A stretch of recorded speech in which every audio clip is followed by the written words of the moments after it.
ക്രൈസ്തവ ജീവിതത്തിൽ ഒരു ആത്മീയ പ്രതിബദ്ധത പരിരക്ഷിക്കേണ്ടത് അനിവാര്യമാണ്.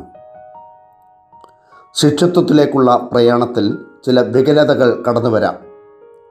യേശുവിൻ്റെ ശിഷ്യനായ പത്രോസ്ലീഹായിൽ പ്രകടമായ ഒരു ന്യൂനത എടുത്തു ചാടി അഭിപ്രായം പറയുകയും പ്രവർത്തിക്കുകയും ചെയ്യുക എന്നതായിരുന്നു. ശാന്തതയോടെയുള്ള ഒരു സമീപനത്തിൻ്റെ വക്താക്കളാവുക. ജീവിതത്തിൽ പരാജയപ്പെടാതിരിക്കാൻ ചില മുൻകരുതലുകൾ ദൈവം നൽകും.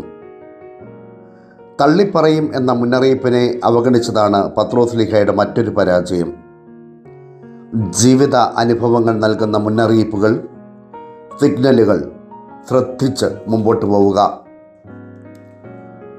താൽക്കാലിക സുഖങ്ങളുടെ പിന്നാലെ പോകുവാനുള്ള അഭിലാഷം ഏത് മനുഷ്യനും ഉണ്ടാകാം. ശത്രുസംഘങ്ങളുടെ സമീപത്തെത്തി തീ കാഞ്ഞ് കുളിരകറ്റാൻ ശ്രമിക്കുന്ന പത്രോസ്ലീഹ ലോകത്തിൻ്റെ വശ്യമായ മോഹവലയങ്ങൾ മനുഷ്യനെ മാടി വിളിക്കുമ്പോൾ നൈമിഷിക സുഖങ്ങളെ അവഗണിക്കുന്നവനാകണം. ദൈവവിശുദ്ധിയുടെ മുമ്പിൽ തെളിഞ്ഞു വരാൻ സാധ്യതയുള്ള നമ്മിലെ കളങ്കം എന്താണെന്ന് തിരിച്ചറിഞ്ഞ് അവയെ നിഷ്കാസനം ചെയ്യുവാൻ നമുക്കാകട്ടെ.